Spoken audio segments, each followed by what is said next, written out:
There was a single red stiletto on our staircase. Just one, left at an odd angle on the third step like it had been dropped mid-fight or mid-panic. And right beside it, sitting cold and obvious on the polished wood, was her wedding ring. Not in a box, not in a note, just the ring, face up, like it was watching me. I hadn't heard the door open. I hadn't heard her come back. I didn't even hear her crying. Not until I found her, hours later, curled up on the floor of the guest bathroom with makeup streaked across her face and knees scraped like she'd fallen. But before all of that, before the unraveling, I stood there, staring at that shoe and that ring, wondering if I had just witnessed the silent funeral of our marriage. But let me rewind, just a bit, to 4 hours earlier. She left saying nothing. Literally nothing. Not a fight, not a sigh, not even a fake smile. Just slammed her coffee cup down too hard on the counter, grabbed her purse, and walked out in her green dress like the world owed her something. Like I owed her something. She didn't even take her coat, just threw a denim jacket over her shoulders like it could protect her from whatever she was really running toward. The club. That's where she was headed.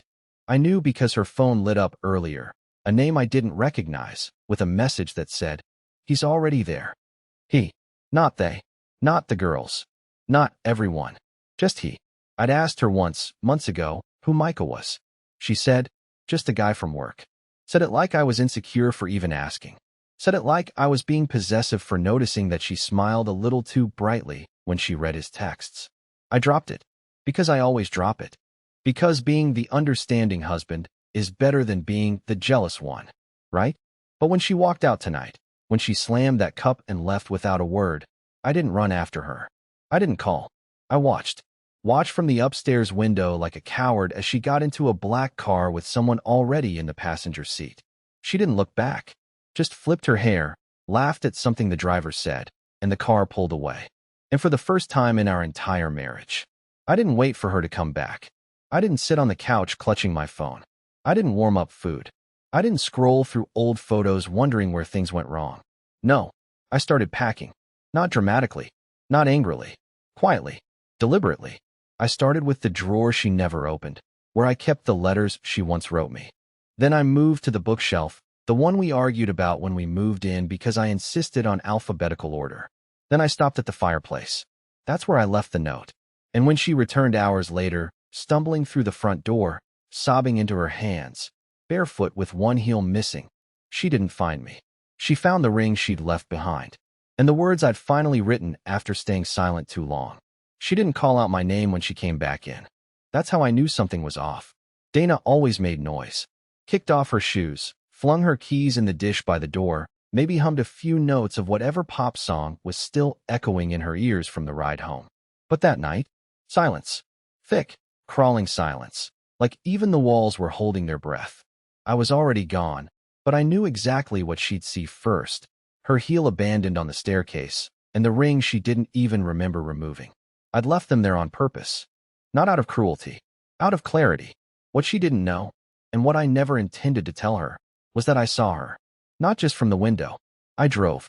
I told myself I wasn't going to, but when that car pulled away with her in it, something inside me cracked open. I wasn't chasing her, not exactly. I just needed to know if my gut was lying to me. Spoiler, it wasn't. I parked a block from the club. Didn't go in. Didn't need to. There was a VIP patio, dimly lit but exposed just enough.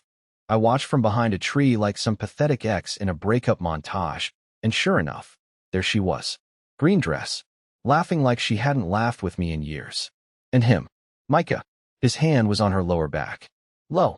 Familiar. Her smile didn't protest. Her body language didn't resist. She leaned into him, not like it was their first time, but like it wasn't even a question. They kissed. Just once. Just long enough for the truth to lodge in my throat like a dry pill I couldn't swallow. I didn't take pictures. I didn't record video. What was the point? This wasn't court. This was a funeral. Our wedding ring was a casket, and I was the one burying it. I drove home in silence. Not a single tear. Not one. Which was weird because I'm the emotional one between us. I cry during movie trailers. I tear up when I see old couples holding hands in the park. But this? It hollowed me out.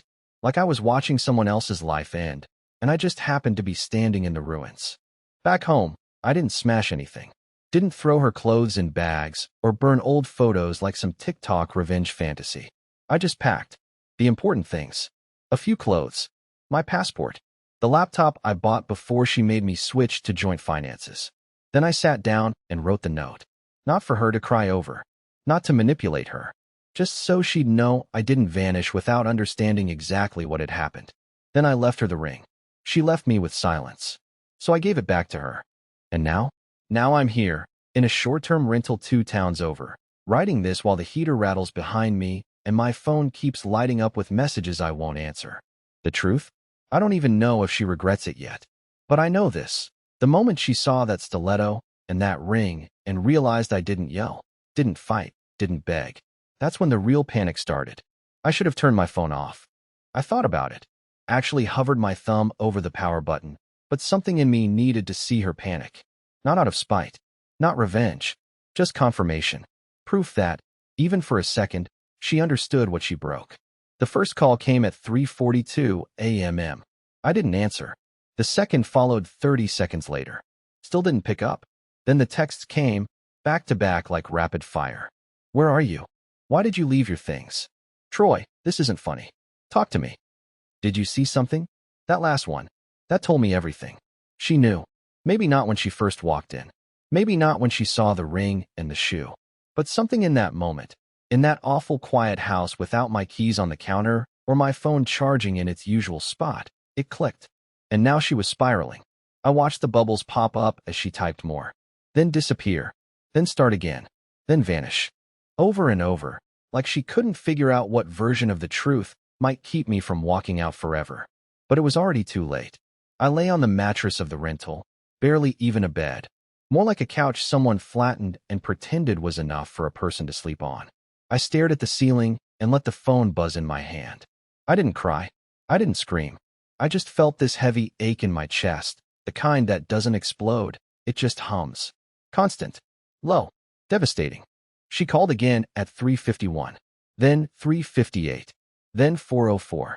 7 missed calls by the time I got up and turned on the faucet just to drown out the vibrating. Then a text came through that froze me. I didn't sleep with him. It sat there on the screen like a dare. No apology. No ownership. Just that one sentence. Like she'd reverse-engineered it from 1,000 Reddit threads where women try to spin the moment back in their favor. But the thing is, I never said she slept with him. I never accused. Never shouted. Never even confronted her when she left. I just saw what I saw and left with my silence. And now she was scrambling to defend what I hadn't even voiced. Which told me she had. Or was about to. Or planned to. Or already had, long before I ever looked through that window. At 4:13, she left a voicemail. I didn't listen, but I saved it. I'm not sure why. Maybe because I needed to know I could. Maybe because a part of me, the very last remaining part that still believed in her, or at least believed in the version of her I married, wanted to hear her break. To hear if she cried. If she whispered my name like she used to when we were still in love. But I didn't listen. Not yet. Instead, I turned the phone face down, got up from the mattress, and went to make coffee in a stranger's kitchen that now felt more like home than the place I'd spent the last 7 years in. And that was the moment it hit me. This wasn't just about betrayal. It was about the silence that followed. Because sometimes, it's not the cheating that breaks you. It's how easily they go back to pretending they didn't. I cracked. Around 5:12 a.m., while the sky outside turned from navy to bruised purple, I finally gave in. The voicemail had just been sitting there, taunting me, like it knew I didn't have the spine to ignore her forever.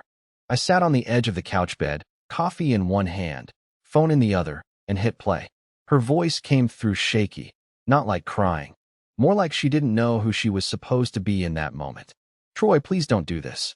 I don't know what you think you saw, but it's not what it looked like. I just needed a night out, and yes, Micah was there, but it wasn't. She paused. A breath. Then her voice dropped to something small, like a version of herself I hadn't heard in months. Please come home. We can talk. Please. I'm scared. She was scared. That was rich. For the past year, I'd been the one walking on eggshells. The one trying not to say the wrong thing, ask too much, notice too much. The one who swallowed doubt like medicine, even when it burned going down. But now that the mirror cracked, now that I stepped out of the script and broke the pattern, she was scared. It should have made me feel powerful, or at least justified, but it didn't. It made me feel sick. I tossed the phone on the mattress and went to the window. It faced an alley and a dumpster, and yet somehow the view felt more honest than the ones from our old bedroom, where she hung those overpriced curtains and always insisted on turning the blinds a certain way, as if controlling the sunlight could fix everything else. She texted again while I stood there. This time, it wasn't a lie. It was a photo, a blurry, poorly lit picture of her hand holding the ring. The same ring she'd left beside the stiletto like a dropped lie. Now it was back on her palm, and underneath it, a caption. I didn't mean to leave it like that. She didn't mean to. Of course she didn't. Just like she didn't mean to drift away from me. Just like she didn't mean to start dressing up for someone else, or to spend nights laughing into her phone while I cooked dinner alone. Everything was always an accident with Dana. A misunderstanding. A misread situation. A heat-of-the-moment thing. Never a choice. Except it was. It always was. She chose him. Maybe not explicitly, maybe not in words, but in energy, in effort, in excitement, in the way she smiled when she talked about him, in the way she stopped smiling when she talked to me. I stared at that photo on my screen until my coffee went cold, and then I remembered something. Before she left that night, before the slammed mug, before the door, I'd asked her one simple question while she was getting ready. It wasn't a demand, just a gentle, hopeful ask. Would you want to go out with me next Friday? That place by the river, you said you liked it. She hadn't even turned around, just stared into the mirror, adjusting her earrings, and said, "We'll see. We'll see." Those two words echoed now louder than any voicemail. Because even then, she'd already chosen not to come back. I just didn't know it yet. It was 7:09 a.m. when the knock came. Not a loud, angry bang. Not a subtle, gentle tap. Just 3 solid knocks, spaced too evenly, like she'd rehearsed them in her head on the way over. I didn't move at first. I just sat there on the edge of the rental's saggy couch bed, staring at the front door like it might explode. I already knew it was her. No one else knew where I was. I hadn't told a single soul. But I also knew Dana. She'd find a way. She always did when the control started slipping. And now she was desperate to wrest it back. The knock came again, softer this time. "Troy." Her voice was muffled through the door. "Can we talk?"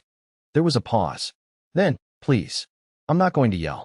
I just need to explain." Explain what? That she went out with Micah again? That she wore a dress she used to save for our anniversary dinners, not to impress me, but some coworker who probably didn't even care if she wore a ring or not. I opened the door, but not fully. Just enough for her to see I was there. Her eyes were swollen. Red. I couldn't tell if it was from crying all night or not sleeping at all. She looked wrecked, mascara smudged, hair pulled back like she didn't know what to do with it. But still in that green dress. She hadn't even changed. "Why are you here?" I asked, my voice low. Not cold. Just empty. She flinched like I slapped her. "You didn't answer your phone. You just left. I thought something happened." I wanted to laugh. Something did happen. The last piece of trust one had for her got pulled out from under me like a tablecloth in one of those magician tricks. Except everything did fall. The wine glasses shattered. The plates broke. And there was no applause at the end. "I saw you," I said quietly. "At the club. On the patio." Her face paled instantly. No denial. No confusion. Just a frozen look of someone whose secrets finally stopped running faster than the truth. "Troy, I didn't sleep with him," she said again, but this time it wasn't text. It was her voice, trembling in real time. "I swear. I was just confused. I was angry. You and I haven't been." "Don't," I cut in. "Don't make this about us. This was about you. You chose to go there. You chose to meet him. You chose to let him put his hand on you. You chose to kiss him back." Silence. I stepped outside and closed the door behind me. Not to let her in, but to make sure she didn't come further. She looked at me, searching for something. Maybe the version of me she thought would fall apart. The version who would still beg, or forgive, or cling to some hope that she hadn't completely torched what we built. But I wasn't that man anymore. I had stood still for too long, and now the ground was moving beneath me. And finally, I was willing to move with it. "I didn't mean to hurt you," she whispered. "That's the problem, Dana," I said. "You didn't mean anything at all." She opened her mouth like she had more to say, but no words came out. Just this weak exhale, like whatever script she had memorized fell apart the moment she realized I wasn't stepping backward. I stepped past her, walked right by her down the sidewalk. Not fast, not dramatic, just steady.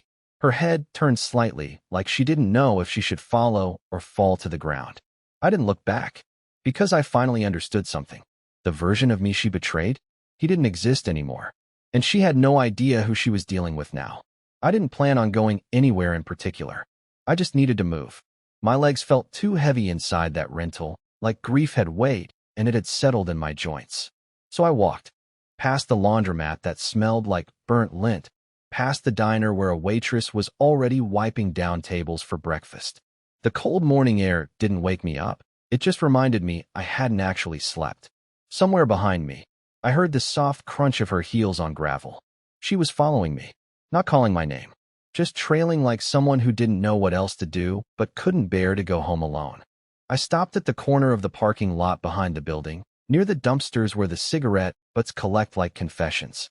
I turned around slowly, and there she was, arms wrapped around herself, shoulders trembling even though it wasn't that cold.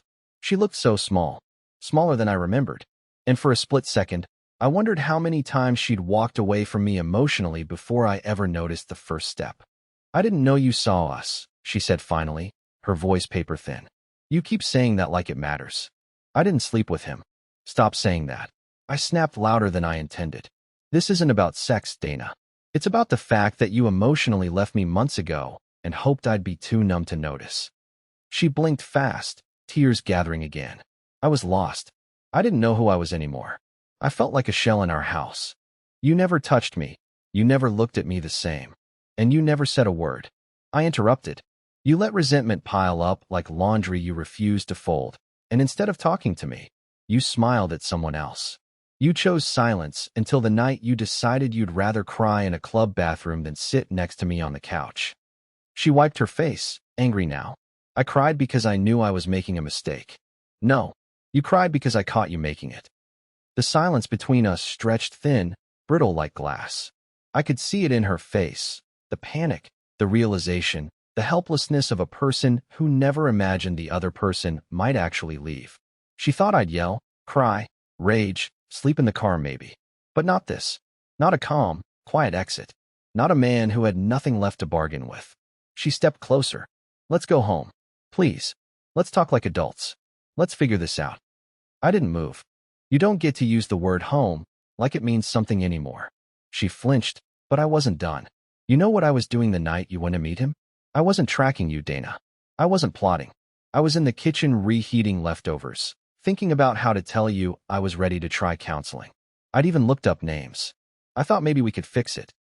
Her hand covered her mouth.